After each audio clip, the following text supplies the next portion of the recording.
السلام علیکم دوستو، ویڈیو دیکھنے سے پہلے ہمارے اس چینل کو سبسکرائب کر لیں اور نیچے موجود بیل آئیکن کو ضرور کلک کر لیں تاکہ ہماری ویڈیوز باقاعدگی سے آپ کے پاس پہنچتی رہیں۔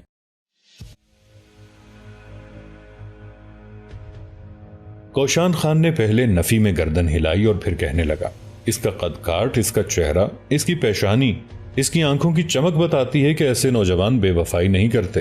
یہ بلا کا عمدہ تیغزن بھی ہوگا۔ اگر آپ اسے آزاد کرتے ہیں تو اسے ایک رات کے لیے میرے پاس رہنے دیں۔ اس کے بعد میں آپ کو ضمانت دوں گا کہ اگر یہ آپ کے ہاں قیام کے دوران آپ کو نقصان پہنچائے تو اس کے بدلے میں آپ مجھے قتل کر دیں۔ جواب میں چنگیز خان مسکرایا، پھر مسلح جوانوں کو مخاطب کر کے کہنے لگا، برغا خان کو چھوڑ دو، اس کی زنجیریں اتار دو اور اسے کوشان خان کے حوالے کر دو۔ میں دیکھتا ہوں کہ یہ کوشان خان کے تحت ہمارا دشمن ہونے کے باوجود ہمارا دوست اور ہمارا وفادار کیسے ثابت ہوتا ہے۔ چنگیز خان کے کہنے پر اس نوجوان کی زنجیریں کھول دی گئیں جو تائچوت قبیلے کا سردار تھا۔ نام اس کا برغا خان تھا۔ برغا خان جب آزاد ہوا تب کوشان خان نے آگے بڑھ کر اس کا ہاتھ پکڑا اور کہنے لگا، تم میرے ساتھ آؤ۔ برغا خان کچھ نہیں بولا، چپ چاپ کوشان خان کے ساتھ ہو لیا۔ کوشان خان اسے اپنے خیمے میں لے گیا۔ کچھ کہنا چاہتا تھا کہ برغا خان نے ایک دم اس کے پاؤں پکڑ لیے اور کہنے لگا، تم میرے لیے ایک فرشتہ بن کر آئے ہو۔ اگر تم نہ آتے تو میری زندگی کا خاتمہ کر دیا جاتا۔ تم نے مجھے باعزت آزادی دلائی ہے۔ جو کچھ کہو گے اسی پر عمل کروں گا، خواہ میری موت ہی میرے سامنے کیوں نہ لا کے کھڑی کر دی جائے۔ گزشتہ شب میں نے تمہارے متعلق بھی گفتگو سنی۔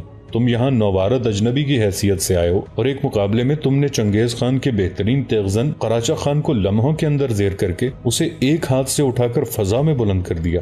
جس وقت چنگیز خان کے وہ مسلح جوان جو مجھ پر پہرا دیتے ہیں یہ گفتگو کر رہے تھے، اس وقت میرے دل میں یہ خواہش پیدا ہوئی تھی کہ کاش میں تمہارے جیسے تیغزن اور جوان سے ملوں۔ آخر میری خواہش پوری ہو گئی۔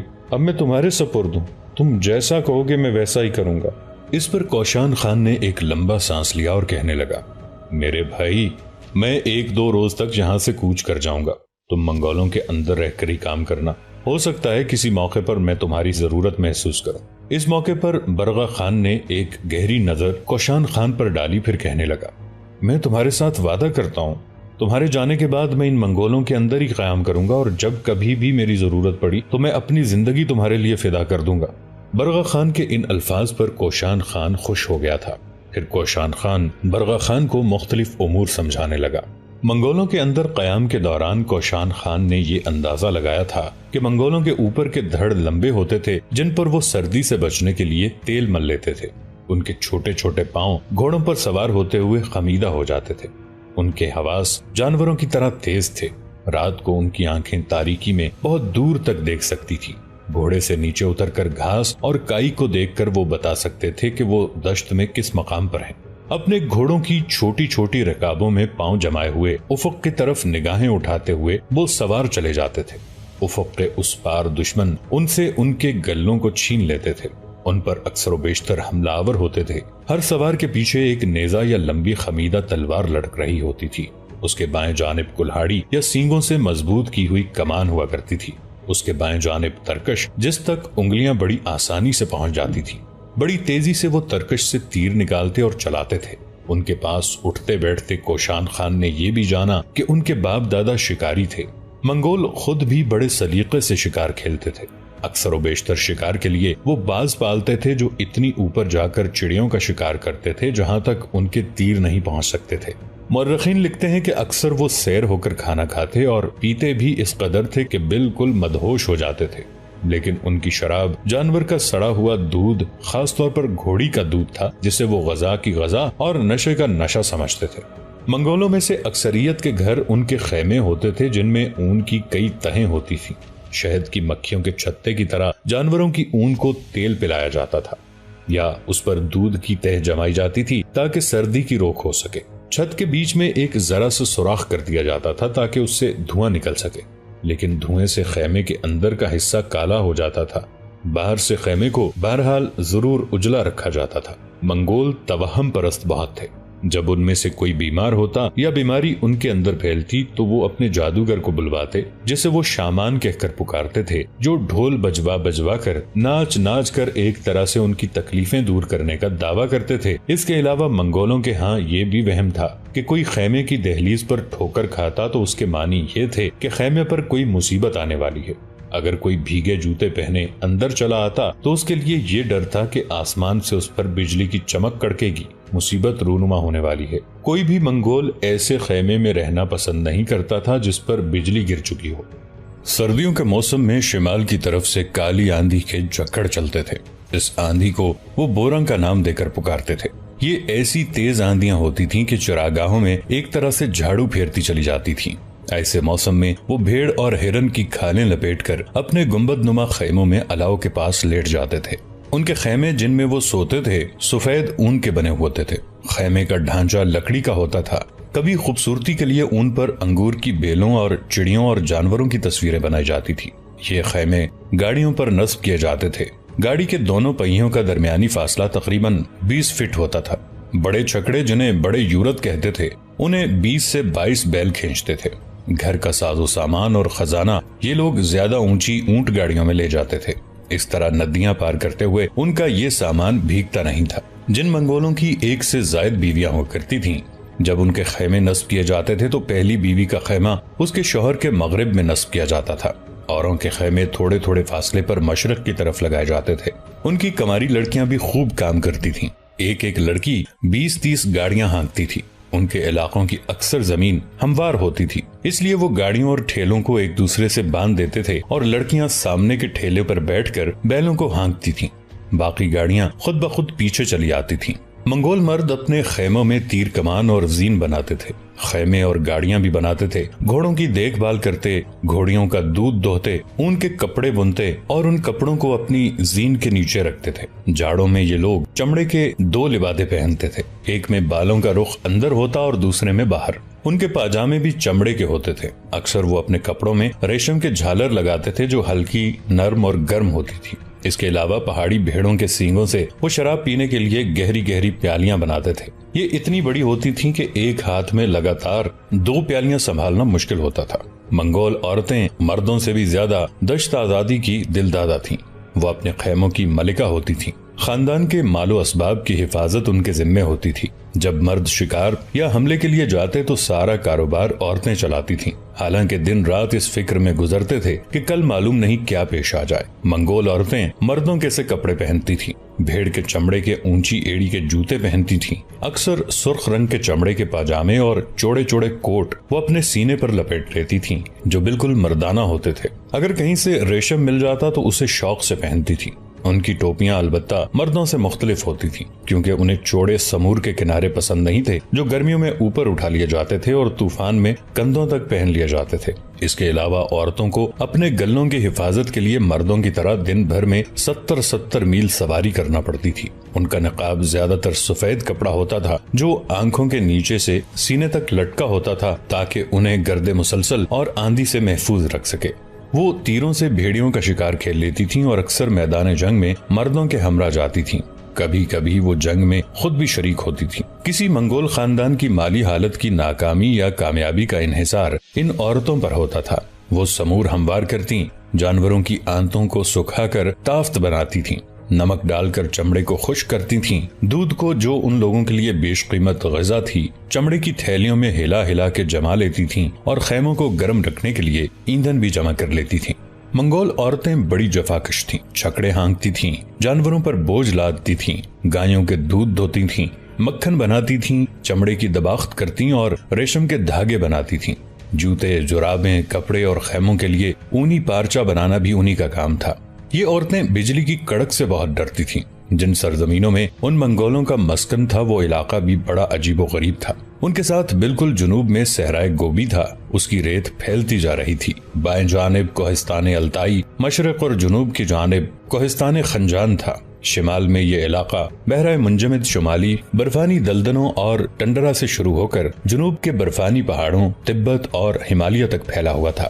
مغرب میں چین کی سلطنت جاویدان کے دریاؤں کی وادیوں سے شروع ہو کر وسط ایشیا کی ریڑھ کی ہڈی جیسی کوہستانی وادیوں اور مرغزاروں سے ہوتی ہوئی مغربی پہاڑی سلسلے یورال پر ختم ہوتی تھی، جس کو یہ خانہ بدوش زمین کا کمر بند کہتے تھے۔ اس عظیم الشان علاقے کو بعد میں دست ایشیا یا وسط ایشیا کہا جانے لگا۔ اسے ایشیائے اعلیٰ بھی کہا گیا، اس لیے کہ اس کا زیادہ تر حصہ بلند سطح مرتفع پر مشتمل ہے، جس کے درمیان بڑے بلند و بالا کوہستانی سلسلے ہیں۔ فی الحقیقت منگولوں کے اس علاقے میں بڑا تنوع تھا اور اس کے موسم میں بھی، چونکہ کہیں تو حد سے زیادہ سردی تھی، کہیں چلچلاتی ہوئی گرمی اور اکثر و بیشتر امڑتی آندھیاں۔ سرد ٹنڈرا میں سوائے کائی کے جانوروں کی کوئی غذا نہیں اگتی تھی۔ ٹنڈرا کے جنوب میں سائبیریا کے جنگل تھے جن کو تیز اور شیریں دریا قطع کرتے تھے۔ ان جنگلوں کے جنوب میں چراگاہوں کا علاقہ تھا جہاں تھوڑی بہت بارش ہوتی تھی اور بڑی بڑی اونچی گھاس اگتی تھی۔ مغرب میں پہاڑی سلسلے اس دشت میں جا بجا گھسائے تھے۔ ان کوہستانوں میں خانہ بدوشوں کو لوہے اور چاندی کی کانیں مل گئی تھیں اور کسی نہ کسی طرح سے تھوڑی بہت کان کنی بھی کرتے تھے۔ چراگاہوں کی لمبی لمبی گھاس کے جنوب میں خشک اور بنجر علاقہ واقع تھا جہاں کی مٹی جلی ہوئی تھی، جہاں ریت کی آندھیاں اٹھتی تھیں۔ صحرائے گوبی کے کنارے پر جھیلوں کا سلسلہ تھا، ان میں بعض پرانے سمندروں کی یادگاریں تھیں، ان کا پانی کھارا تھا۔ یہاں اگر کچھ اگتا تھا تو خاکستری رنگ کی املی اور نازک خاردار جھاڑیاں جو صرف اونٹوں کی خوراک تھی، مویشی انہیں نہیں کھاتے تھے۔ جنوب میں زمین کا سب سے طاقتور کوہستانی سلسلہ تبت کی سطح مرتفع تھا جس کے دونوں طرف بڑے ہی دشوار گزار پہاڑ تھے۔ یہ پہاڑ سمرقند سے خلیج ٹونگ کینگ تک پھیلے ہوئے تھے۔ یہ وہ علاقہ ہے جہاں سے مختلف قبیلے اور اقوام سیلاب کی طرح ہجرت کر کے اس دشت سے نکلتے رہے۔ یہاں سے نکلنے والوں میں آوار، بلناری، آریا، سیتھین، ترک، منگول اور دوسرے بہت سے قبائل ہیں جنہوں نے ان علاقوں سے نکل کر مختلف علاقوں کی طرف یلغار کی۔ اس علاقے کی ایک اور عجیب و غریب داستان یہ تھی کہ دشت کے خانہ بدوش ایک دوسرے کے خلاف برسر پیکار رہتے تھے۔ ایسا اس لیے تھا کہ ان کا وطن ایک عجائب خانہ تھا، کیونکہ ایک طرف تو چراگاہوں اور دریاؤں کی وادیوں کی زرخیز زمین تھی اور دوسری طرف خشک اور بنجر علاقے تھے۔ آباد زمین پر قبضے کا مطلب زندگی تھی اور بنجر صحرا میں جلا وطنی کے معنی لازمی تباہی اور موت تھے۔ چنانچہ بنجر علاقوں سے نکل کر زرخیز علاقوں کو حاصل کرنے کے لیے قبیلے ایک دوسرے سے برسر پیکار رہتے تھے۔ جو قبیلے جیتتے زندہ رہتے اور جو ہار جاتے وہ غلام بن جاتے اور مٹ جاتے۔ ان انسانی لڑائیوں سے کہیں زیادہ مہیب وہ لڑائی تھی جو انسان کو مسلسل فطرت کے مقابلے پر کمر بستہ رکھتی، لیکن ان کے جسم ایسی ہی سختیاں جھیلنے کے لیے بنائے گئے تھے۔ اتفاق سے ان علاقوں میں ایک بڑا زرخیز علاقہ جھیل بیکال کے جنوب مشرق میں واقع ہے، جہاں کے مرغزار ان دریاؤں کے سرچشموں سے سیراب ہوتے تھے جو اس جھیل میں یا دریائے آمو میں جا کر گرتے تھے۔ یہ علاقہ بڑا پسندیدہ اور خانہ بدوش قبائل کے درمیان تنازع کا باعث بنا رہتا تھا، اور اسی علاقے پر اب چنگیز خان کی کمانداری اور حکمرانی میں منگول سکونت اختیار کیے ہوئے تھے۔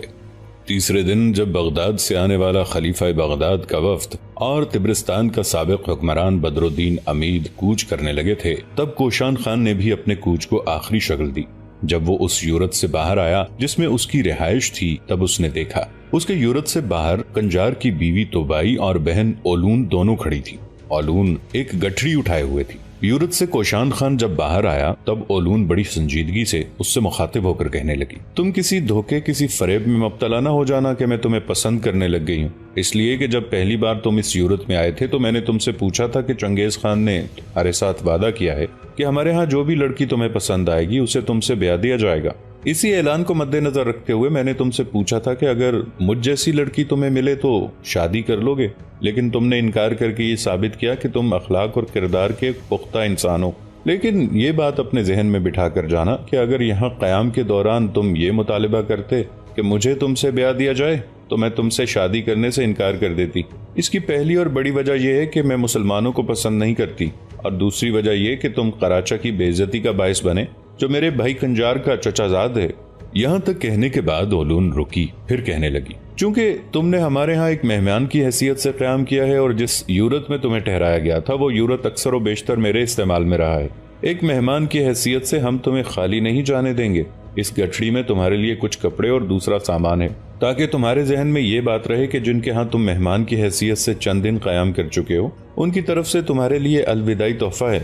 یہاں تک کہنے کے بعد اولون جب خاموش ہوئی تب ایک گہری نگاہ کوشان خان نے اولون پر ڈالی، پھر کہنے لگا، کنجار کی بہن، میں جو کچھ کہنے لگا ہوں اس سے غور سے سن۔ اگر تو کسی ایسے ماحول میں ہوتی کہ تو اپنے آپ کو میری زندگی کے ساتھی کے طور پر پیش کرتی تو میں خود ہی انکار کر دیتا، تمہیں ناپسند کرتا بلکہ تم سے نفرت کرتا، اس بنا پر کہ تو مسلمانوں کو پسند نہیں کرتی۔ دوسری بات، میں تم جیسی لڑکیوں سے تحفے قبول نہیں کرتا۔ میں اگر شادی کے لیے ہاں کروں تو تم جیسی لڑکیاں میرے آگے پیچھے دھکے کھاتے پھریں۔ اس گٹھڑی کو جس میں تحفے رکھیں اپنے پاس رکھو۔ اس کے ساتھ ہی زوردار انداز میں ناپسندیدگی سے اپنے پاؤں زمین پر مارتا ہوا کوشان خان آگے بڑھ گیا۔ اس کے اس رویے اور ان الفاظ سے اولون اور چنگیز خان کی بیٹی توبائی دونوں دنگ رہ گئی تھی۔ آخر کوشان خان اس جگہ پہنچا جہاں چنگیز خان اپنے سالاروں کے ساتھ بغداد کے وفد اور بدر الدین امید کو الوداع کہنے کے لیے کھڑا تھا۔ اس نے پرجوش انداز میں مصافحہ کیا۔ آخر میں وہ کوشان سے ملا اور کہنے لگا، دیکھو اپنا وعدہ نبھانا۔ اس دشت کی طرف سے تمہیں جب یہ خبریں ملیں کہ ہم ایک لشکر لے کر یہاں سے نکلے ہیں اور ہمارا رخ خوارزم شاہی سلطنت کی طرف ہے تو تم ہم سے آن ملنا، ہم تمہارا استقبال کریں گے۔ چنگیز خان سے ہاتھ ملانے کے بعد کوشان خان قنجار سے ملا۔ قنجار کے قریب ہی تائچوت قبیلے کا سالار برغا خان کھڑا تھا۔ کوشان نے جب اس سے ہاتھ ملانا چاہا تو برغا خان نے اپنا ہاتھ پیچھے کر لیا اور آگے بڑھ کر وہ کوشان سے بغل گیر ہو گیا۔ پھر اس کے کان میں کہنے لگا، مجھے بھول نہ جانا، فراموش نہ کر جانا۔ تمہاری حالت، تمہاری گفتگو سے کم از کم میں یہ اندازہ ضرور لگا چکا ہوں کہ تم ان سرزمینوں میں کسی بہت بڑے مقصد کے لیے آئے تھے۔ مسکراتے ہوئے کوشان خان علیحدہ ہوا اور کہنے لگا، میں تمہیں نہیں بھولوں گا، نہ فراموش کروں گا۔ اس کے ساتھ ہی کوشان خان بغداد کے وفد اور بدر الدین کے ساتھ وہاں سے کوچ کر گیا۔ کوشان خان جب ان کے ساتھ سفر کرتے ہوئے کوہستان التائی کے درے تھان شان کے پاس پہنچا تب اس نے اپنے گھوڑے کی باگیں کھینچتے ہوئے اسے روک لیا۔ اس موقع پر طبرستان کا سابق حکمران بدر الدین کوشان خان کی طرف دیکھتے ہوئے کہنے لگا، میرے عزیز، تو نے اپنے گھوڑے کو کیوں روک لیا؟ یا نہ ٹھہرنے کی کوئی جگہ ہے، نہ قیام کی کوئی مناسب پناہگاہ؟ جنگل ہے، چاروں طرف کوہستانی سلسلہ ہے، یہاں رک کر کیا کرو گے؟ اس موقع پر ایک جھٹکے کے ساتھ کوشان خان نے اپنی تلوار بے نیام کی، پھر بدر الدین کی طرف دیکھتے ہوئے کہنے لگا، میں یہاں قیام کرنے یا کوئی پناہ لینے کے لیے نہیں رکا، بلکہ تمہارے اور بغداد کے وفد کے ان ارکان کے ساتھ اپنا حساب بے باک کرنے کے لیے رکا ہوں۔ کوشان خان کے ان الفاظ پر بدر الدین اور بغداد کے وفد کے ارکان حیرت سے ایک دوسرے کی طرف دیکھنے لگے۔ پھر بدر الدین بولا، ہمارا تمہارا کیا حساب رہتا ہے؟ نہ تم پہلے ہمیں جانتے تھے نہ ہم تمہیں۔ چنگیز خان کے مسکن میں ہی ملاقات ہوئی، وہاں ہمارا تمہارا کوئی حساب ہی نہیں ہے، پھر تم کون سے حساب کی بات کرتے ہو؟ اس پر کوشان خان نے کھا جانے والے انداز میں ان سب کی طرف دیکھا، پھر بائیں ہاتھ میں ڈھال اور دائیں ہاتھ میں اپنی برچھی نما تلوار لے کر اپنے سامنے لہراتے ہوئے وہ کہنے لگا، تم لوگ غدار ہو، تمہاری خرد کے بیچ مسمار ہو چکے ہیں۔ تم لوگوں نے اپنی وحدانیت کے رنگ، اپنی ملت کے پیار کی خوشبو، مسلمانوں کے جذبوں کی حرارت، اسلام کی محبت کی تمازت، اپنی یکجہتی کی چکا چوند اور مسلم قوم کی اخوت کی مٹھاس کو اغیار کے ہاتھ بیچنے کی کوشش کی ہے۔ یہاں تک کہنے کے بعد کوشان خان رکا، پھر پہلے سے زیادہ غضبناک آواز میں وہ انہیں مخاطب کرتے ہوئے کہہ رہا تھا، ظالم کے بچوں، ہم لوگ لا سے الہ تک سفر کرنے والے لوگ ہیں، یہی ہماری صداقت کا نجات دہندہ ہے، یہی رب واحد کی بندگی کو ہمارا ہم سفر بناتا ہے۔ مسلمان تو آندھیوں سے اپنی داستان شجاعت رقم کرنے کی ہمت اور جرات رکھتا ہے، لیکن تم لوگوں نے چنگیز خان کے مسکن میں جا کر مسلمانوں کی انا اور آن کا سودا کیا ہے۔ تم لوگوں نے چنگیز خان کو دعوت دی کہ وہ مسلمانوں کے علاقوں پر حملہ آور ہو۔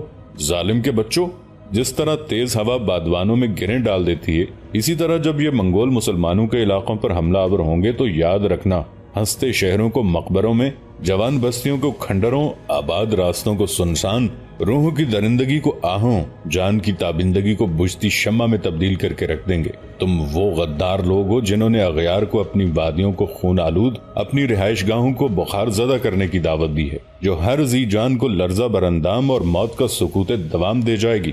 تم جیسے لوگ ہی فہموں کے سانپ بن کر برہنہ شیطانی قہقہوں اور عصمتوں پر گندگی اچھالنے کا کردار ادا کرنے والے ہوتے ہیں۔ یہاں تک کہنے کے بعد کوشان جب رکا تب پہلی بار بغداد کے وفد کا جو سربراہ تھا وہ کسی غصیلی لہجے میں کوشان خان کو مخاطب کر کے کہنے لگا، تم ہم پر الزام لگاتے ہو؟ تم خود چنگیز خان کے پاس کیا لینے گئے تھے؟ تم سمرقند کے رہنے والے اور سمرقند سے نکل کر تم وہاں چنگیز خان کے پاس کیا دعوت اڑانے گئے تھے؟ چنگیز خان نے جو تمہیں نقدی کی تھیلی دی اسے تم نے کس سلسلے میں قبول کیا؟ تم نے اس کے لیے کیا کام سر انجام دیا جس کی بنا پر اس نے تمہیں انعام و کرام سے نوازا؟ اس شخص کے ان الفاظ پر غصے میں کوشان خان کا چہرہ کھول اٹھا تھا، کہنے لگا، میں ایک خاص مقصد کے لیے چنگیز خان کے ہاں گیا تھا۔ جو انعام مجھے ملا وہ اس بات کا تھا کہ میں نے چنگیز خان کے ایک بہترین سالار قراچہ کو تیغزنی میں نیچا دکھایا۔ حالانکہ یہ خیال کیا جاتا ہے کہ قراچہ چنگیز خان کے سب سے عمدہ تیغزنوں میں شمار کیا جاتا ہے، لیکن تم نے دیکھا میں نے کتنی آسانی سے اسے اپنے سامنے زیر کیا اور پھر اسے اٹھا کر چنگیز خان کے سامنے ڈال دیا۔ چنگیز خان نے مجھے وہ انعام میری تیغزنی اور ہنرمندی، میری جرت اور میری قوت کی وجہ سے دیا تھا، لیکن تم نے جو انعام لیا وہ مسلمانوں سے غداری کرنے کے سلسلے میں تھا۔ تم جیسے غداروں کو زندہ نہیں رہنا چاہیے۔ میں انہی کوہستانی سلسلوں کے اندر تم سب کی قبریں بنا کر رکھ دوں گا۔ یہاں تک کہنے کے بعد کوشان خان رکا۔ تب بدر الدین کھولتے ہوئے لہجے میں کہنے لگا، تمہارا دماغ تو نہیں خراب ہو گیا؟ تم اکیلے ان کوہستانی سلسلوں، ان کھنڈروں، ان اجاڑ راستوں پر ہم سے ٹکراؤ گے، ہمیں دفن کرو گے؟ ہم تو تمہاری تکا بوٹی کر کے چلتے بنیں گے۔ پر پہلے یہ بتاؤ تم ہم سے ٹکرانا کیوں چاہتے ہو؟ تمہاری حیثیت کیا ہے؟ دوستو آج کے لیے اتنا ہی۔ اسی کہانی کی اگلی قسط کے ساتھ بہت جلد حاضر ہوں گے۔ نیچے کامنٹ سیکشن میں اپنی رائے کا اظہار ضرور کیجیے گا۔